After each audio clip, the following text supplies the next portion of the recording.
Good evening, ladies and gentlemen. We are tonight's entertainment. You did it. You crazy son of a bitch, you did it. Calculations are correct. When this baby hits 88 miles per hour, you're gonna see some serious shit. Houston, we have a problem. The suspense is terrible. He's gonna go this time. I hope it'll last. Hello, Hal, do you read me? Do you read me, Hal? Affirmative, Dave. I read you. Open the pod bay doors, Hal. I'm sorry, Dave. I'm afraid I can't do that. I know what you're thinking. Did he fire 6 shots or only 5? Well, to tell you the truth, in all this excitement, I've kind of lost track myself. But Ian, this is a .44 Magnum, the most powerful handgun in the world, and would blow your head clean off. You've got to ask yourself one question. Do I feel lucky? Well, do you, punk? No. I am your father. Welcome to Jurassic Park. Come with me if you want to live. Just a bit outside. And here we go. Hello, everyone. Welcome to episode 1 of the Moose Movie Review. Today is Halloween, All Hallows Eve, and today we are doing the top 10 Moose's movie specials for scary films. You can follow us live on Spreaker.com, YouTube, and later listen on Spotify. You can even follow us on the network and on Twitter at Podcast P3. And you can also follow me on Twitter at MMR, which will be coming up live soon. And also, I will have a mailbag coming soon. We'll get more into that. Alright, let's start off. Halloween. Number 10. The Blair Witch Project. What is that? I'm so scared. I'm scared to open that. Coming in at number 10 of the All Hallows Eve edition of MMR is one of the first budget horror films to take the world by storm. This movie's marketing campaign was intense, to say the least. Use of very low budget, and for the time of '99, had a lot of people guessing if it was real or not. And also, I love the premise of film students' film found deep in the woods of an ancient local legend of the Blair Witch. This was one of the first movies I saw on the big screen, so it made a lasting imprint on me, and that's why it gets number 10. And coming in at number 9 is A Quiet Place, or Sound of Silence. Yes, coming in at number 9 on the list is 2018's A Quiet Place. The story of a post-apocalyptic Earth that's been taken over by blind aliens who are really, really good at hearing. And the use of sign language is really good in this film. And that's what really makes it different and stand out from other films. This movie had very little talk when it did. It was for that moment. And it was really good. I enjoyed it a whole lot. The use of ASL to communicate was great. The little girl in the movie is deaf, and getting her to do that was also really good. I do recommend it. So definitely go and see it. Now we have an honorable mention. At number 5, the movie Carrie. Considered a film classic, and they're not wrong. Be careful who you push or learn. At number 8, Nosferatu, A Sympathy of Horror. Classic movie line. Of course, it will cost you some effort, a little sweat, and perhaps a little blood. Coming in at number 8 again is the true classic I found, and a German one to boot. One of the first films to feature the legend of Dracula, or a reasonable facsimile to it. Side note, this was an unauthorized adaptation of Bram Stoker's Dracula, 1897. The Stoker estate had actually refused permission, and of course various names were changed from the novel. For instance, Vampire became Nosferatu, Count Dracula became Count Orlik. And this film was ordered to be destroyed because of that. And because of that, only a few copies made it alive. Well, it became a hit. Debuted in 1929 in the United States, and now is considered a marvel of film. And they're not wrong. I consider it one of the greatest horror films ever. The film is amazing. The acting is great for being a silent film. The music really makes this film. And you should go see it at least once. Coming in at number 7, Paranormal Activity. No, I promise you I wasn't going to buy a Ouija board. I didn't buy one. I borrowed it. Paranormal Activity. This movie is so freaky. I mean, really freaky. To the point I had to watch this I watched this film first time at home. And it scared me so much. I actually had to sleep with a nightlight. Yeah, it freaked me out that much. Steven Spielberg had to actually stop watching the film because he was so affected by it. The man who oversaw it had to stop. Now, I don't know what that tells you.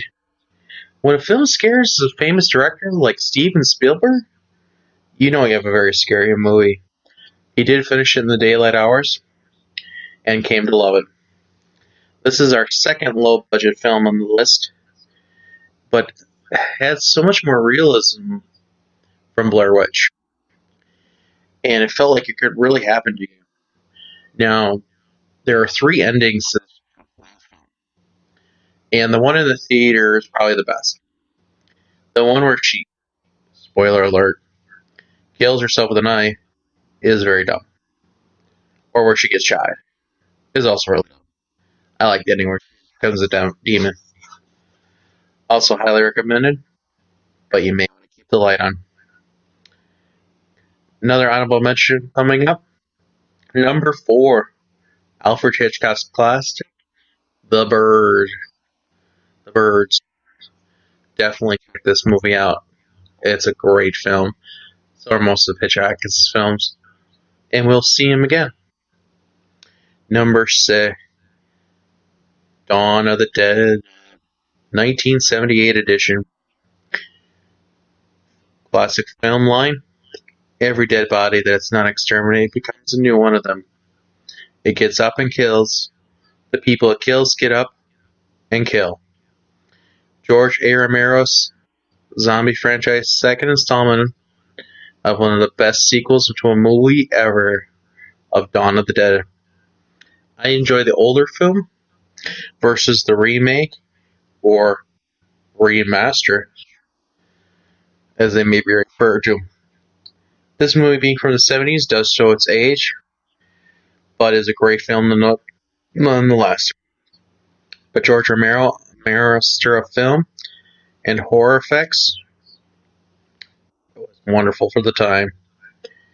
The acting can be stale, but the script is strong, and the action is what makes this movie so great.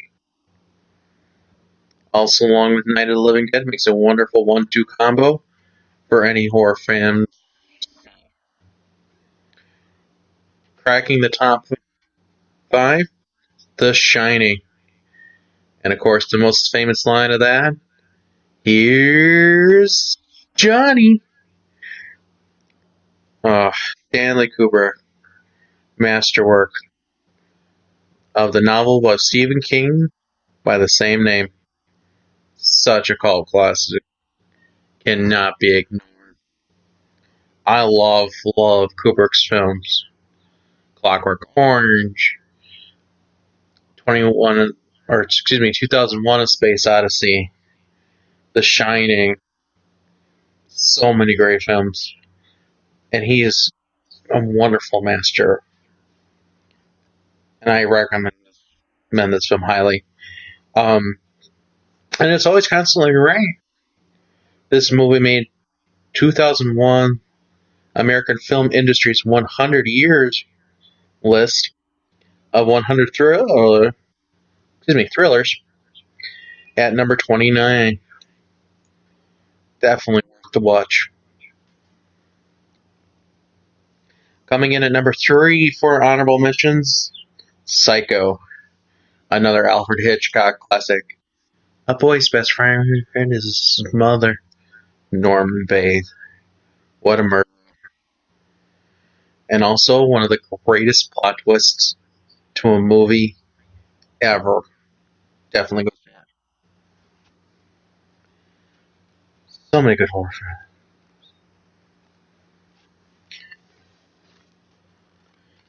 Alright, coming in at number 4, a recent classic, the movie Saw. Live or die. Make your choice. Oh,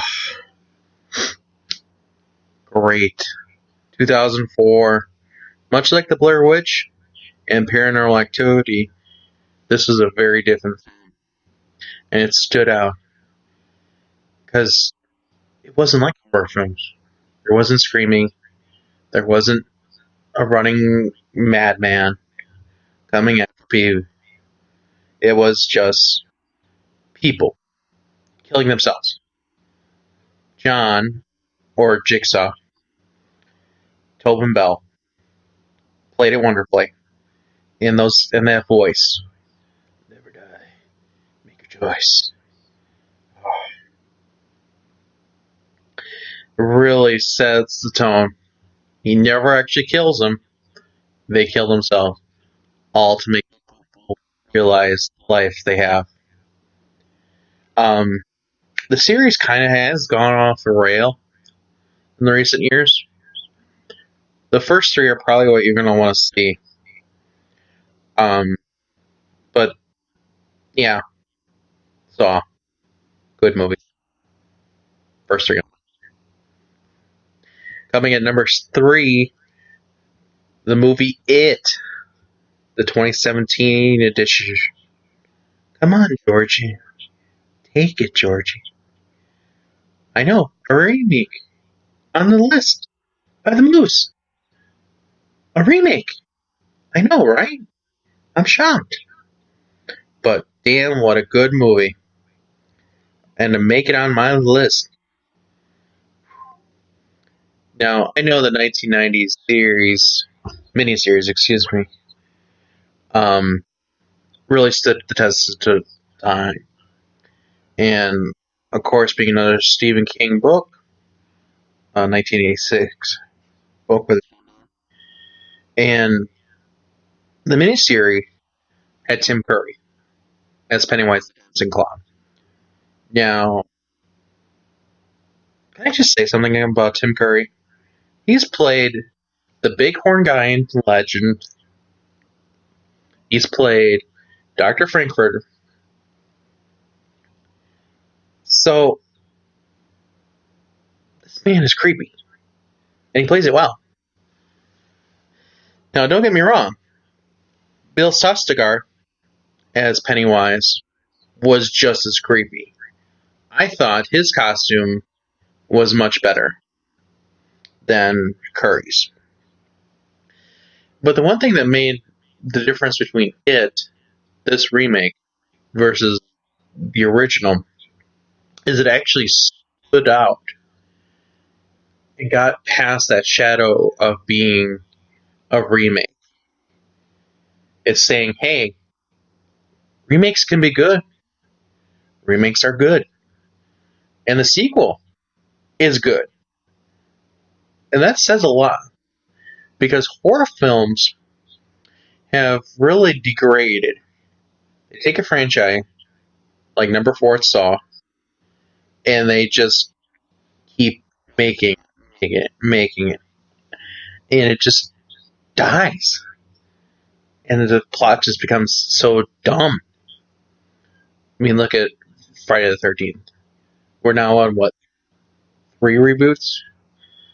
Nightmare on Elm Street. I think 2? Halloween. Technically was a reboot, or an actual sequel. But they keep on doing this. And with it was so different, because it was actually just as good as the original. And that's what I love about it. But definitely go see them both. You will not be disappointed. Alright, we're going to pay a quick bill here with a word from our sponsor. Hey, Wisconsin listeners, do you want to own the movies and games that we talk about here on the P3 Podcast Network? Then stop on down at your local Mojo's Electronics in Anago, Shawano, Oshkosh, and Green Bay, Wisconsin, and they will do their best to get you any game or movie that you're looking for. That's Mojo's Electronics, exclusive friends of the P3 Podcast Network. Can I come out now? Fine. Alright, and we're back from our sponsors. Coming at number 2 of the honorable mention list, The Mist. Stephen King's 1989 novella made into this 2007 films. One of my favorite adaptations. You know, Stephen King has a lot of books made into movies that are on this list. And that's okay. This is my list. Deal with it. Coming at number 2, Get Out. Oh, wow. Mr. Peel, are you okay? My head is off to you, though. But I must ask, did something happen to you? Do you want a cookie? Do you want to talk about it? Anything? The 2017 directorial debut of one of the funniest men in the world today, Jordan Peele. A horror film. Get Out. Wow. What a roller coaster. The script, the acting, the music, from start to finish, this film does not disappoint. I saw this movie twice in the movie theater and loved it both times. Now, ironically, this is the only best film nomination we have on this list. Came in 2018, so that's interesting. But definitely go watch this movie.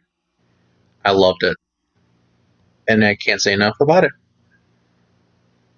Although I didn't like the sequel, Us. It just didn't have the same punch.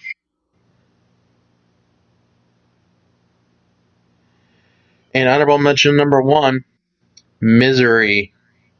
I'm your number 1 fan. There's nothing to worry about. You're going to be just fine. I'm going to take good care of you. I'm your number 1 fan.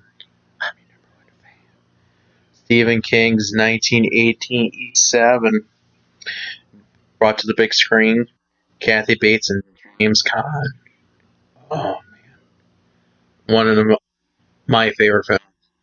And books. Just so many points. The part when she breaks his ankles. Whew. Definitely worth the watch. Well, we hit the culmination. Number 1. And it might not come as a surprise to some people. The movie Alien. In space, no one can hear you scream. This movie will also be on another list coming up from the Moose. Ridley Scott, my hat is off to you. One of my favorite films of horror and sci-fi. And it has an all-star cast starring the famous Ripley, Sigourney Weaver, Dallas, played by Tom Skerritt, Kane, John Hurt, and Ash, Ian Holm, who is also Bilbo. In one of the best plot twists ever, is a robot. Ash is a goddamn robot. Oh man, this is a great film. Early film, Ridley Scott, 70s cheese, but just phenomenal. I love the Alien franchise. Even the two new ones that have come that haven't been really good.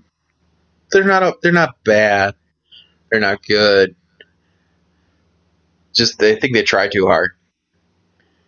And Ridley, get your shit together, please. I beg you. But Alien will not disappoint in any turn. I still get chumpy at this moment. Because you don't see the alien like John. You know he's there. We just don't. So definitely go see this film.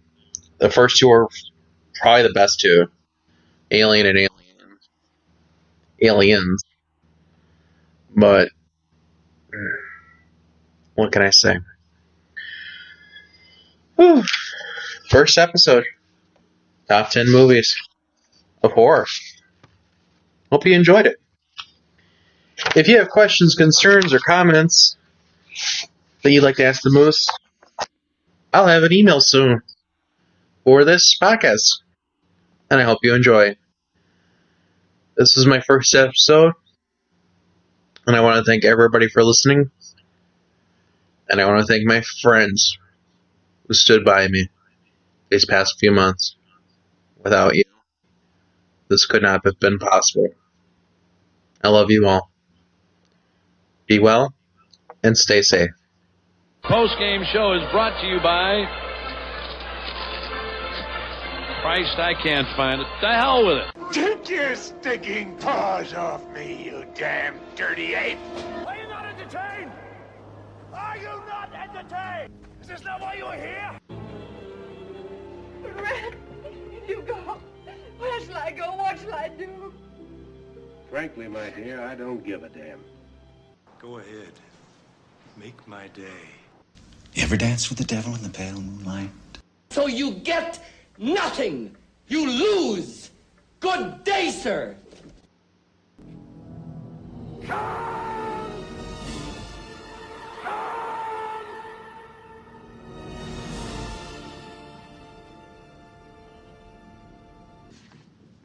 I'll be back. That's all we got. One goddamn hit. You can't say goddamn on the air. Don't worry, nobody's listening anyway. You're still here? It's over. Go home.